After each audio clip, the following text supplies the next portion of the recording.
इस कार्यक्रम के प्रायोजक हैं मयूर शूटिंग्स। नमस्कार, मैं हूं राखी जैन और स्वागत है आपका हमारी खास पेशकश अलविदा 2020 में। कार्यक्रम शुरू करने से पहले स्टूडियो में मैं स्वागत करती हूं चैनल हेड अनिल लोढ़ा जी का।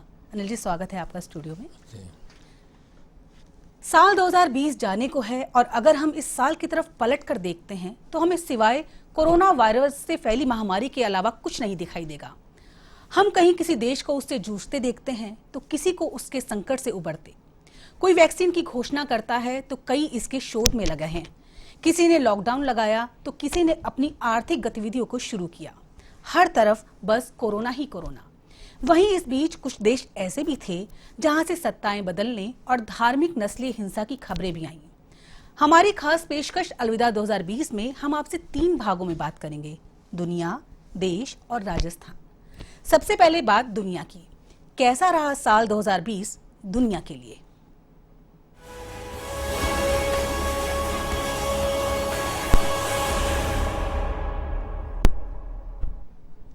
अनिल जी, मुझे लगता है साल 2020 के बारे में आदि और अंत की बड़ी घटना कोरोना ही है, इसलिए पहले इसी पर बात करने की जरूरत है। हर नए साल की तरह 2020 भी खुशियां लेकर आया था, लेकिन ये खुशी कुछ ही दिन टिकी। वुहान से निकलकर कोरोना एक महामारी बनकर पूरी दुनिया पर फैल गया। कोरोना के नाम रहे साल 2020 में लाखों लोगों की जान गई। लगभग 8 करोड़ लोग संक्रमित हुए। कई देशों की अर्थव्यवस्था हिल गई और लोगों की जिंदगी जीने का तरीका भी पूरी तरह से बदल गया। क्या कहेंगे आप? 2019 के जाते जाते कोरोना ने चीन में अपनी दस्तक दी। यह तो अभी 1 साल बाद भी रहस्यमय है कि चीन ने कोविड-19 वायरस को जन्म दिया, बनाया, अपने आप फैला। क्या हुआ और क्या नहीं हुआ किसी को नहीं पता। चीन एक बंद अर्थव्यवस्था वाला देश है, बंद राजनीतिक व्यवस्था वाला देश है। वहाँ ओपननेस नहीं है, इसलिए कुछ भी सामने नहीं आता। 2019 में तो चीन स्वीकार ही नहीं कर रहा था पर 2020 आते आते जब ये दुनिया में फैलने लगा और इटली में फैला सबसे पहले चीन से, जो इटली गए पर्यटक उन्होंने फैलाया और इटली में इतना ज़बरदस्त फैला कि चीन से ज़्यादा मौतें होने लगी और उसके बाद अमेरिका में फैला और अमेरिका चीन से भी आगे निकल गया मौतों के सिलसिले में। इटली ने लॉकडाउन करना कबूल किया, लॉकडाउन किया। उसकी वजह से भी उसे अर्थव्यवस्था की हानि तो झेलनी ही पड़ी, लेकिन वो एक स्टेज पे जाके उसको कंट्रोल कर पाया। अमेरिका में राष्ट्रपति अड़े रहे, ट्रंप लॉकडाउन नहीं करेंगे, अमेरिका की अर्थव्यवस्था बड़ी चीज़ है, बाजार बड़ी चीज़ है जी। तो लाखों लोग संक्रमित हुए, लाख से अधिक लोग मारे भी गए और सारे पश्चिमी देशों में फैला और फिर भारत में भी आ गया और दुनिया का शायद ही कोई देश बचा जहां कोरोना नहीं। अच्छी खबर तो ये है कि न्यूजीलैंड ऐसा देश है इस वक्त जहां जो पूरी तरह कोरोना मुक्त है और जहां से एक भी केस अब नहीं आ रहा, रिपोर्ट नहीं हो रहा कोरोना का। लेकिन दुनिया में कोरोना के करोड़ों केस आए, 7-8 करोड़ के आसपास। लाखों लोग मारे गए। चीन जिसने इसको जन्म दिया बीमारी को, या जहां जन्म हुआ, वहां 4600 के आसपास लोग मरे कुल। अब ज़्यादा मरे तो बता नहीं रहा होगा, परंतु फिर भी दुनिया में जितने लोग मारे गए चीन में उसके मुकाबले काफ़ी कम मारे गए और चीन ने कंट्रोल कर लिया। तो क्या चीन इस वायरस के कंट्रोल करने की डिवाइस कंट्रोल करने का पहले ही बना चुका था? ये यक्ष प्रश्न है सबके सामने जी। और क्या यह चीन ने वायरस बनाकर निर्यात किया दुनिया के दूसरे देशों में जी, ताकि दुनिया के देशों की इकोनॉमी खत्म हो जाए और वह इकोनॉमी पावर के रूप में सर्वश्रेष्ठ, सर्वोपरि, सर्वसत्तावान बन जाए? चीन ऐसा देश है जो दुनिया पर हुकूमत के लिए हमेशा लालच रहता है और वो बहुत ही विस्तारवादी प्रवृत्ति का देश है।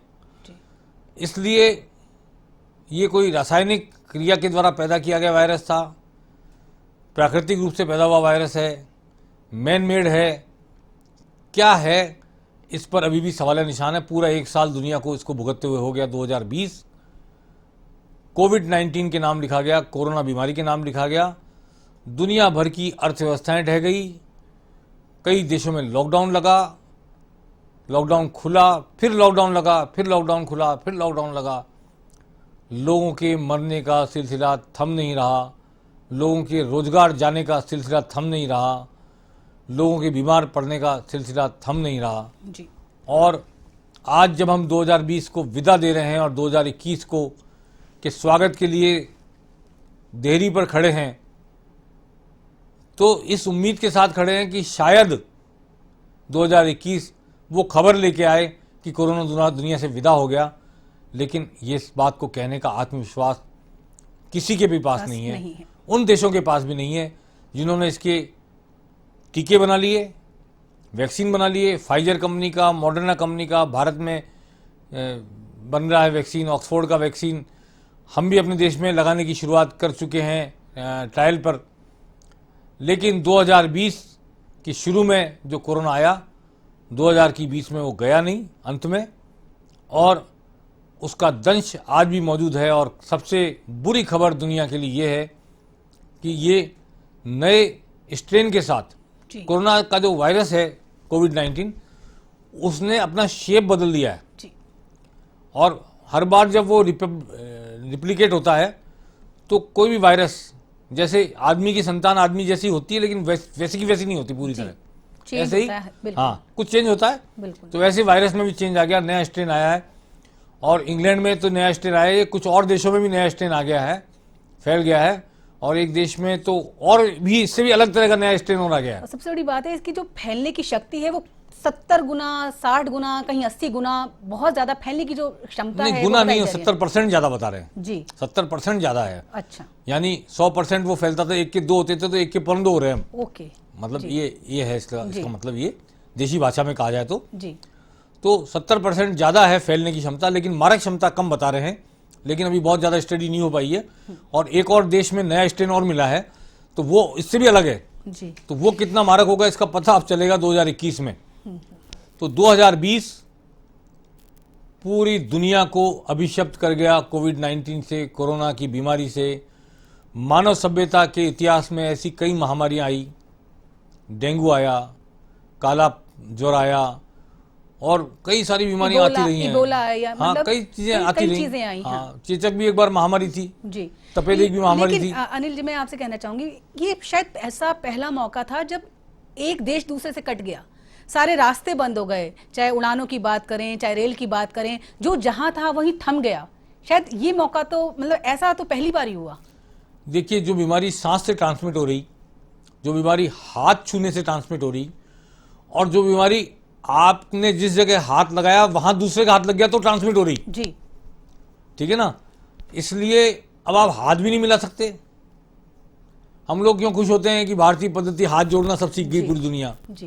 ये खुश होने की बात नहीं है। ठीक है, लोगों ने हाथ जोड़ना शुरू कर दिया, लेकिन हम हाथ नहीं मिला सकते, हम गले नहीं लगा सकते, हम किसी को घर नहीं बुला सकते, हम किसी के घर नहीं जा सकते, हम कोई सभा नहीं कर सकते। मानव सभ्यता के इतिहास में जो सबसे बड़ा परिवर्तन है ये है कि हम सामाजिक प्राणी हुए, और सभा करना, अभिव्यक्त करना अपने आप को, एक्सप्रेशन, पोइट्री, म्यूजिक, कलाएं, सारी चीज़ें, पार्टी करना, मिलना, गेट टुगेदर, सब हमारा संस्कार है जी। ये सब का सब बंद हो गया, छिन गया हमसे। और जैसे लॉकडाउन केवल सोसाइटी पे, पूरी तरह सोसाइटी पे लॉकडाउन हो गया, उद्योग बंद हुए, अर्थव्यवस्था बंद हुई, बाजार बंद हुए, दुकानें बंद हुई, लेकिन लोग घरों में बंद हो गए। और घरों में भी पति पत्नी भी एक दूसरे की तरफ मुंह करके नहीं सो रहे जी। ऐसा डर बैठ गया। इस भयावह काल में लोग सामाजिकता कैसे जिंदा रखें, व्हाट्सएप काम आया, इंटरनेट काम आया, लेकिन उसने हमारे एकाकीपन से जीने के अभ्यास को और बढ़ा दिया। मैं इसका एक अभिशाप बता रहा हूँ। लोग खुश हैं कि साहब हम व्हाट्सएप के सहारे जी लिए, लेकिन व्हाट्सएप पे, फेसबुक पे, यूट्यूब पे आप गाना गा के डाल रहे हैं, लोग अब सभागार में आके गाना नहीं सुनेंगे, आपके यूट्यूब वाले गाने को सुनना सीख गए। तो वहां एक अलग तरह का आइसोलेशन पैदा हो रहा है, नए तरह का, जो आपकी प्रवृत्ति में एकाकीपन ला रहा है। ये बहुत भयावह बात है जो मैं कह रहा हूं। 2020 ने फिजिकली आइसोलेट किया, ये मेंटली भी आइसोलेट कर दिया लोगों को। और आप शादी कर रहे हैं तो 100 की पाबंदी है, 50 की पाबंदी है, और आप मास्क लगा के घूमेंगे, चेहरा भी एक दूसरे का नहीं देख पाएंगे, और जो एक सौंदर्य बोध होता था जी, रादर कि एक दूसरे को देख के कविता लिखता था आदमी सौंदर्य की, वो सौंदर्य तो मास्क छीन कर ले गया। तो ये सारे भयावह में एक सबसे भयावह बिंदु ये है, कोरोना ने अपनों को अलविदा भी कहने नहीं दिया। आपके जो लोग दुनिया से चल दिए कोरोना के कारण, उन्हें भी एक किट पहनकर, पीपीई किट पहने हुए लोगों ने ही दुनिया से विदा किया जी। आप उनका अंतिम बार चेहरा नहीं देख पाए, फूल नहीं चढ़ा पाए, अर्थी को कांधा नहीं दे पाए। और दूसरे देशों में तो बहुत से किस्से ऐसे हुए कि ट्रकों में लाद कर ले गए और बड़े गड्ढे खोदकर उनमें डाल दिया जी। आपकी कब्र भी नहीं बन पाई, नामजद कब्र जो होती है दुनिया के देशों में कई जगह, वो भी नहीं हो पाई। और जैसे कोई मशीनों ने उठाया और मशीनों ने डाल दिया गड्ढों में जी। इंसान की जिस्म की ऐसी बेकदरी मरने के बाद दुनिया के इतिहास में, सभ्यता जब से मानवीय सभ्यता जन्म ने लिया है और सभ्य भारत में, सभ्य दुनिया में ऐसी बेकदरी कभी नहीं हुई। लावारिस के शव को भी मिलकर हम ले जाते हैं और समाज के लोग जलाते हैं, चंदा इकट्ठा करके जलाते हैं। अपनों के शव को जलाने की भी इजाज़त नहीं मिली, लोगों को देखने की इजाज़त नहीं मिली। और बस ये कि आखिरी वक्त में सिर्फ एक खबर बनकर आया आपका परिजन कि वो दुनिया में नहीं रहा, और एक अखबार का विज्ञापन बन गया वो, और श्रद्धांजलि की 2 मोमबत्तियां या अगरबत्तियां ग्राफिकली आपने विज्ञापन में लगा दी। कुल मिला के जो व्यक्ति जिंदगी भर अपनों के साथ जिया, जाते वक्त अकेला था। अनिल जी, हम चर्चा जारी रखेंगे इस कार्यक्रम में। फिलहाल लेते हैं एक छोटा सा ब्रेक के बाद वापस आएंगे तो बात करेंगे अंतर्राष्ट्रीय राजनीति की।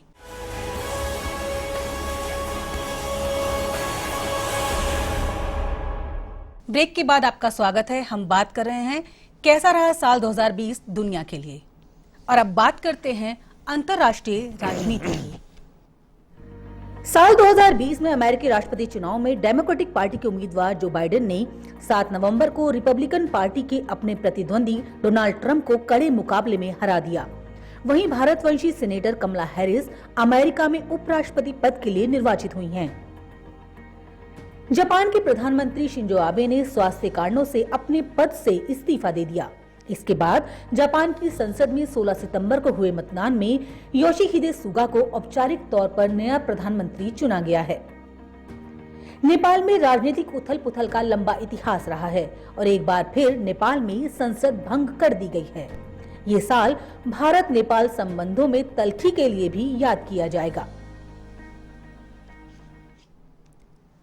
अनिल जी, क्या कहेंगे अंतर्राष्ट्रीय राजनीति की हलचल पर? इस बार अमेरिका का जो राष्ट्रपति चुनाव है काफी रोचक रहा। हाँ बिल्कुल, हम तो कह रहे थे अब की बार ट्रंप सरकार जी, लेकिन ट्रंप सरकार नहीं आए। उन्होंने माना भी नहीं जल्दी से। हाँ, और उनको कई बार कहना पड़ा सरक यार। बाइडेन कहते रहे पर वो सरकने को तैयार भी नहीं हो रहे थे जी। अमेरिकी सिस्टम थोड़ा अलग है सिस्टम, वहाँ इलेक्टोरल वोट के हिसाब से फिर पूरे इलेक्टोरल वोट एक स्टेट के उसके काउंट में हो जाते हैं जो बहुमत प्राप्त कर लेता है। तो 273 का आंकड़ा प्राप्त कर लिया बाइडेन ने। ट्रंप ने रिकाउंटिंग भी कराई कई बार, कई तरह के प्रयास किए, लेकिन वो असफल रहे जी। और उसमें सबसे बड़ी घटना ये कमला हैरिस जो भारतवंशी हैं जी, पहली भारतवंशी और पहली महिला जो उपराष्ट्रपति बनी वहाँ पे जी।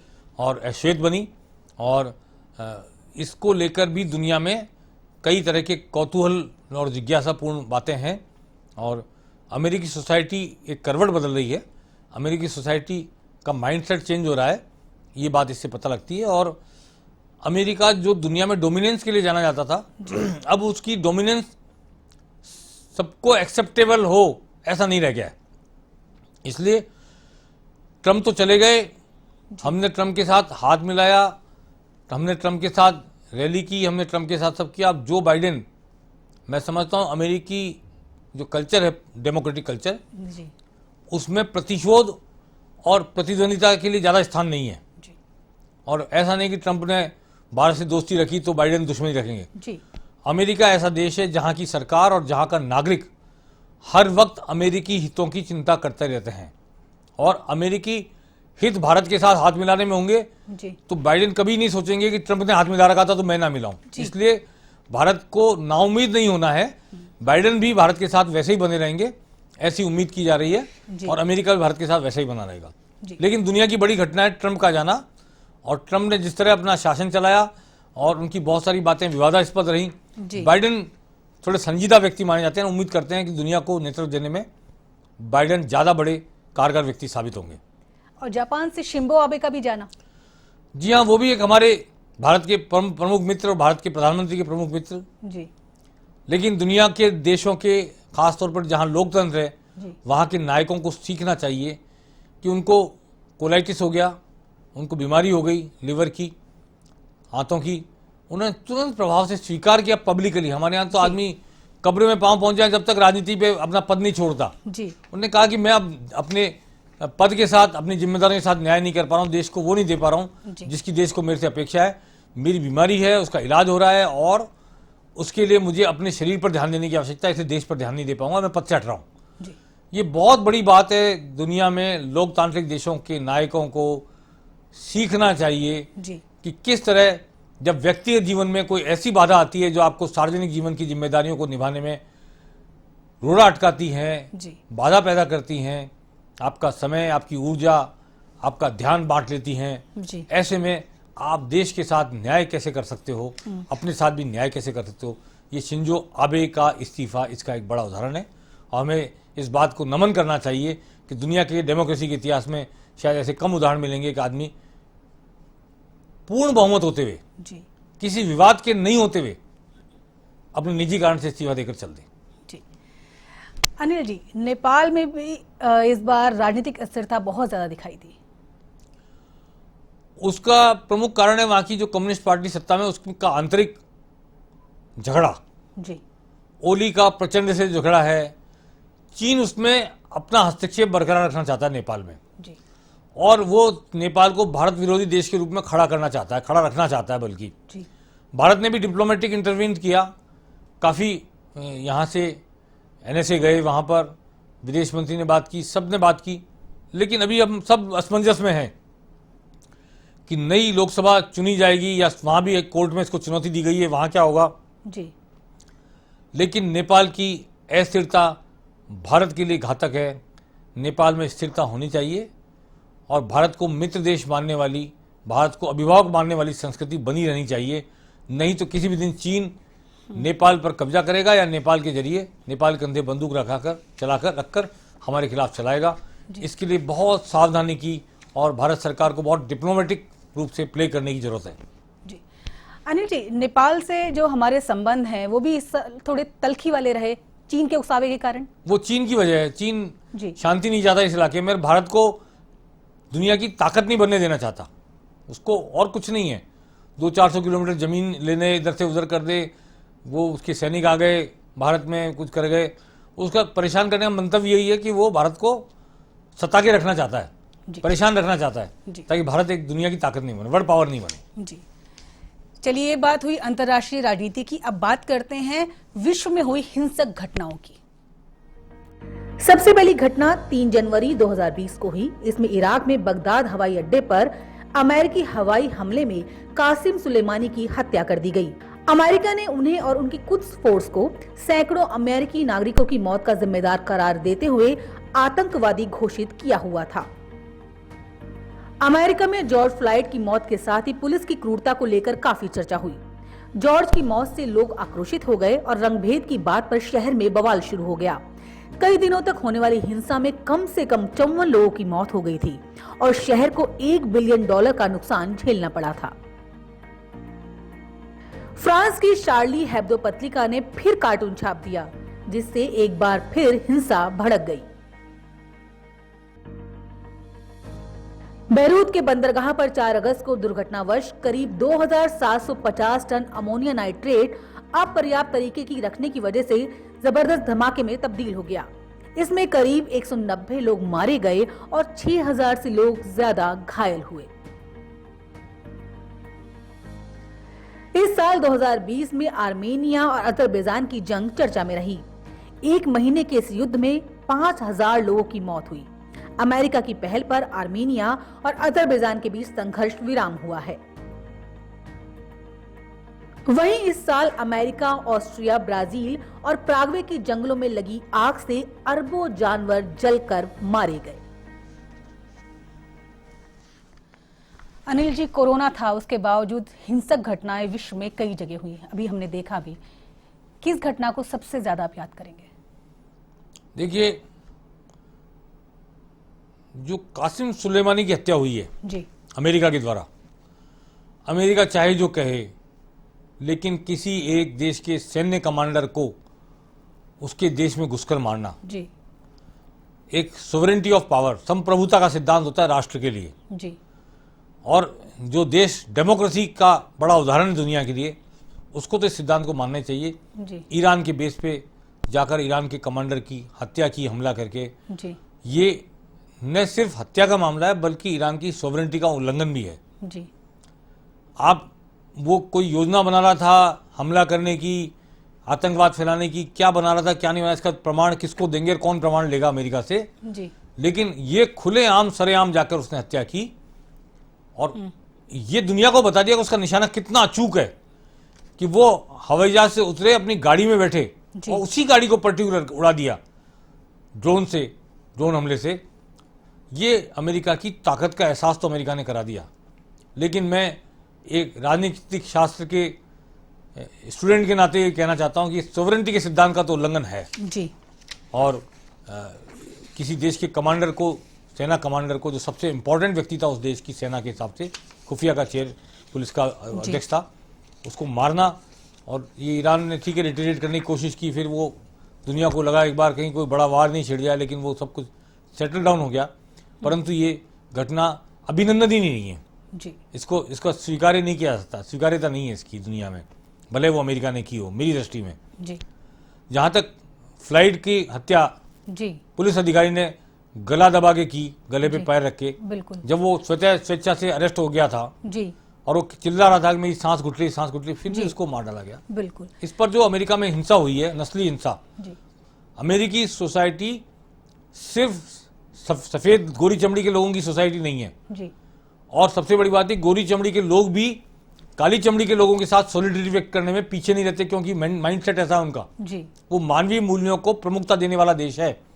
इसलिए जो हिंसा फैली, 20 लोग मारे गए, फायरिंग हुई, सब कुछ हुआ, पुलिस को बड़ी मुश्किल से कंट्रोल कर पाई, जी, लेकिन अश्वेत की पुलिस कर्मी द्वारा हत्या पे श्वेत और अश्वेत मिलकर खिलाफ खड़े हुए सरकार के और पुलिस के, जी, ये दुनिया के लिए एक बड़ा उदाहरण है। आर्मीनिया अजरबैजान युद्ध के बारे में कहना चाहता हूँ, बहुत दुर्भाग्यपूर्ण 1 महीने युद्ध चला जी, और 5000 से ज्यादा लोग मारे गए, और रशिया ने अंततः हस्तक्षेप करके दोनों को जी, चुप कराया, दोनों में समझौता कराया। रशिया इसको डे 1 पे कर सकता था। 30 दिन किस बात का इंतजार किया गया पुतिन के द्वारा, ये प्रश्नवाचक चिन्ह दुनिया के सामने है। पहली बात, आर्मेनिया और अजरबैजान दोनों पुराने भूतपूर्व सोवियत संघ के हिस्से थे, बिखर गया सोवियत संघ। आज भी रशिया की ताकत है कि वो समझा सकता है, और आर्मेनिया के कुछ हिस्से पर दावा था अजरबैजान का, आज वो हिस्से खाली करके आर्मेनिया दे रहा है, पहले भी दिए जा सकते थे समझौता करके। और आर्मेनिया के लोग जो उस हिस्से में रह रहे थे, वो उनको अपना इलाका छोड़ के, घर छोड़ के, बना हुए मकान छोड़ के, उन पर आग लगा के, उन्हें डिस्ट्रॉय करके आर्मेनिया के आंतरिक हिस्सों में जाना पड़ रहा है। ये मानव सभ्यता के लिए एक त्रासदी है। भौगोलिक रेखाएं, भौगोलिक राष्ट्र रेखाएं इस तरह मनुष्य को दरबदर कर देती हैं, बेघर कर देती हैं, उनकी शांति, जीवनचर्या, रोजगार, सब कुछ छिन जाता है। जिस जमीन पैदा वो जमीन छिन जाती है। जी, ये त्रासदी मानव सभ्यता भुगत रही है, राष्ट्रों के नाम पर, राष्ट्रवाद के नाम पर, राष्ट्रों की सरजमी के नाम पर। जी। चलिए अनिल जी, हम उम्मीद यही करेंगे कि 2021 में ऐसी घटनाएं ना हो। और अब बात करते हैं 2020 में हमसे कौन सी हस्तियां जुदा हुई, आइए नजर डालते हैं। गर्व, ड्रामा, गड़बड़ी और नशे की लत वाली जिंदगी पीछे छोड़ मैराडोना 25 नवंबर 2020 को 60 वर्ष की उम्र में दुनिया से विदा हो गए। कभी दुनिया के सबसे प्रभावशाली नेताओं में शुमार होस्नी मुबारक ने जेल काटी और साधारण जिंदगी जीते हुए 91 साल की उम्र में दम तोड़ दिया। बास्केटबॉल सुपरस्टार कोबे ब्रायंट ने 23 साल की उम्र में ही 3 बार NBA जीत रिकॉर्ड बना दिया था, लेकिन मात्र 41 साल की उम्र में वो दुनिया को अलविदा कह गए। जॉन लुइस अमेरिका में नस्लवाद विरोधी आंदोलनों का प्रमुख चेहरा थे। वे 80 साल की उम्र में 2020 में दुनिया से रुखसत हो गए। पहले जेम्स बॉन्ड शॉन कॉनरी भी 90 साल की उम्र में 2020 में दुनिया छोड़ गए। फिल्म ब्लैक पैंथर के हीरो चैडविक बॉसमैन 28 अगस्त को मात्र 43 साल की उम्र में कैंसर की जंग हार गए। कैसा रहा साल 2020 दुनिया के लिए? इस कार्यक्रम में, इस प्रस्तुति में फिलहाल इतना ही। अगले भाग में हम आपसे फिर मिलेंगे भारत देश की बड़ी घटनाओं और उन पे चर्चा के साथ। नमस्कार।